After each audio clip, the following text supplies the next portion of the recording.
Yung family bonding again, home service tattoo at anti-follow upper San Isidro. Yan. So, nagpatattoo si mother sa kayong dalawang anak niya. Hindi lang natin pinakita yung mga mukha kasi discreet. Naka-live yan sa Mewo TV FB page. Yan. So, nauna si mother. Nasa Canada pa lang sila nagpa-booking na sila. Then, yun ang kinalabasan ng tattoo ni madam. Ang gusto kasi ni madam, medyo may drop shadow. Sabi ko, madam, gawin na lang natin colored para mas maganda. Tapos, sabi niya, sige, ikaw na bahala. So, ginawa na pink blue. Yan, pang cover. Yan, na-cover up na, di ba? Sheesh! Kahit maliit, kaya natin i-cover up yan. Kaya natin gawa ng paraan yan. Depende sa gusto mo. So, ang artist naman kasi nagsasuggest ng ikakaganda niya. Kaya magtiwala ho kayo. Right? So, highlights tayo. Yan.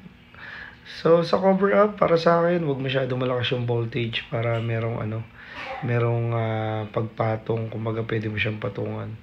Konting tips lang. So, nagawa mo na yung kulay, di ba? Sa cover up. So, pag gusto mo siyang medyo matingkad yung bagsak ng kulay, patungan mo pa siya ng like for example, 11M1 para swak yung pasok ng kulay. Tapos sa gilid, medyo lighten lang, parang watercolor style. Yan. Nagustuhan naman ni madam. Yan. Pero ito yung nasa paa niya. Sabi niya, Mewo, gusto ko kasi talaga yung may drop shadow Pwede ba yan na lang yung gawin natin sa baba? Sabi ko, sige po.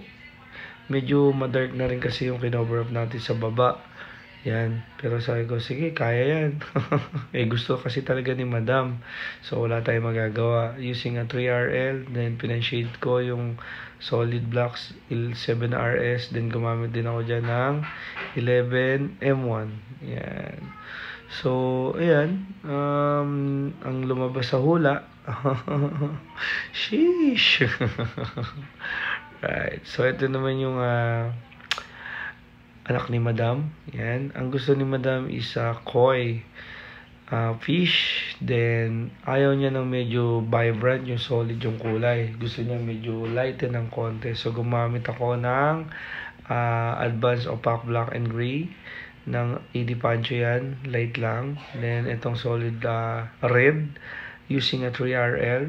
Tapos, solid line sa gilid is 7RL.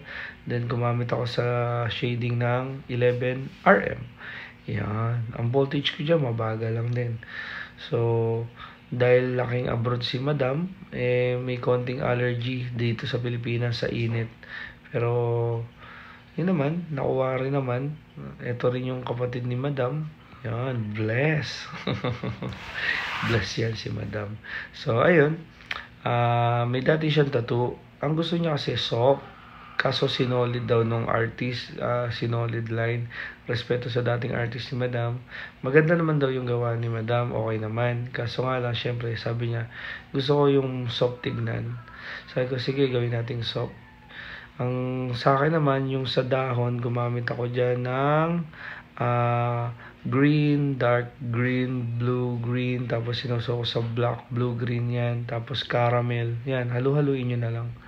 Medyo may ano ba yung ginawa ni Jello parang medyo nagbe-blurred yung dating ng yan, loko katala Jello, parang nag-iiba yung kulay so ito yung dating tattoo ni madam and ito yung resulta. Yan.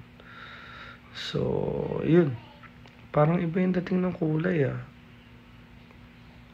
Yung in-screen record natin yung kulay niya talaga sa live. Hindi kasi tayo nagsi-CPL, natural lang lahat. Right? Thank you, Lord. May always on the go. Who's next?